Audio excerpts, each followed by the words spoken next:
I'm sure this person needs no introduction. You know, her reputation precedes her, but I want to introduce you to your national president, Larissa Kennedy, who's going to tell you all about our final ask in this campaign. Larissa, over to you.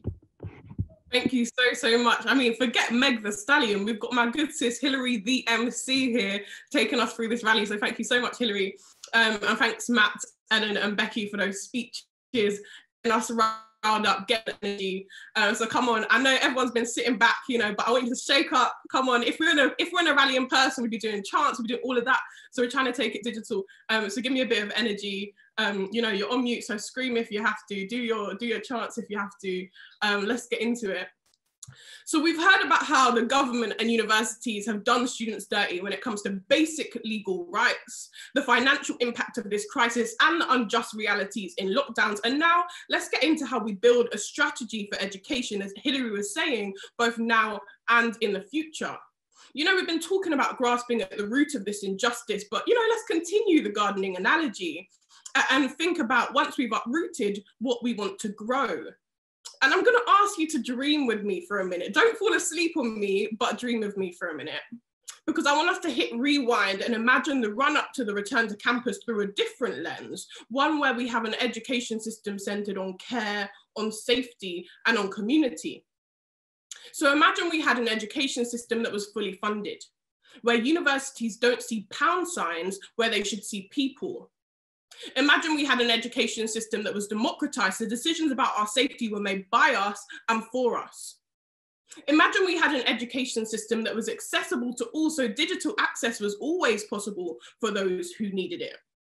Because if this education system we're imagining were our reality, students wouldn't have been lied to about what was safely possible, so that government and universities could exploit you for tuition fees and rent rather than prioritizing your safety. We wouldn't have seen thousands of students across the country locked down in halls, caught in housing contracts they never even needed in many cases. And we wouldn't be seeing last-minute moves to online teaching without the infrastructure and resources that make that truly accessible. We heard earlier that the way you've been treated by universities, by government, has pissed you off. Okay, good. You should be pissed off that the education system we're imagining, the one we deserve, is not what we get to experience. You should be pissed off, not that you're paying 9K for online lectures, but that you pay 9K at all, because education is a right and a public good that the government should fully fund, not a privilege or a commodity that we should have to saddle ourselves with debt for. And you should be pissed off that universities are so subscribed to policing that having security with dogs patrolling halls and blocking fire gates is considered normal and not dystopian. So be pissed off and let this moment radicalize you. Let this moment reveal to you that this isn't just about a couple of bad decisions. This is about an education system rotting at its core. And now challenge that anger into action, action that through collectivism has the power to transform not only the education system, but the world. Because from the A-level scandal to where we find ourselves right now has repeatedly exposed and exacerbated the fundamental flaws in how universities are run. Yes, I'll spill the tea. I'll say it again, it's exposed and exacerbated the fundamental flaws in how universities are run. So now, if ever, is the time to be radical, to be visionary, and to build a grassroots mass movement that's capable of realizing a new strategy, a new vision for education.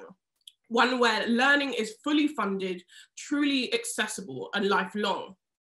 One where managers aren't risking our safety to collect paychecks, but where education is democratized, so decisions are being made by students, workers, and communities. And in doing that, in being radical and being visionary, we have the power, we really do have the power to create a better world from the rubble of the old. Because we know that in the here and now, we need a clear strategy. We need accessible test and trace systems. We need accessible online learning. We need funding for the financial and well-being support that students are literally crying out for. But what we need goes far beyond that. We need to build an education system that delivers for everyone in our society, that takes access for all seriously, that has liberated education. That means LGBTQ+ students, women, students of color, and disabled students are moved from the margins to the center of our education. And that means investing in closing the digital divide so that no student experiencing digital poverty is left behind. It means fully funded mental health services and learning spaces that centre collective care. It means education that is free from cradle to grave. And we know that this is the education system we deserve. We're building it not just for ourselves, but for the students of the future who deserve better too.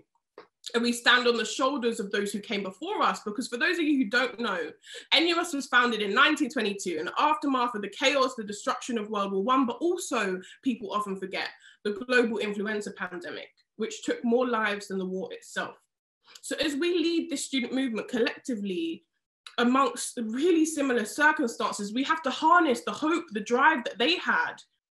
We're living through what campaign theorists call this moment of the whirlwind. And, you know, it means a time of crisis that spawns opportunities for mass social change. And I think, in fact, I know our movement is powerful enough to seize that opportunity and through the whirlwind, push for a new future. Because in these quiet days in lockdown, you know, I've seen people who usually shrug at politics turning up to protest. I've seen family members who usually don't really discuss what's going on, talking about reimagining education. I've seen people on social media who I wouldn't usually expect to, critiquing the government's response. So in each of these moments, I could hear that whirlwind building and knocking at power's door. We've only got 2 minutes left, but we will keep knocking. So let's hit them with a last action, Hilary, if we've got one, and keep demanding that students deserve better. Thank you so much for listening.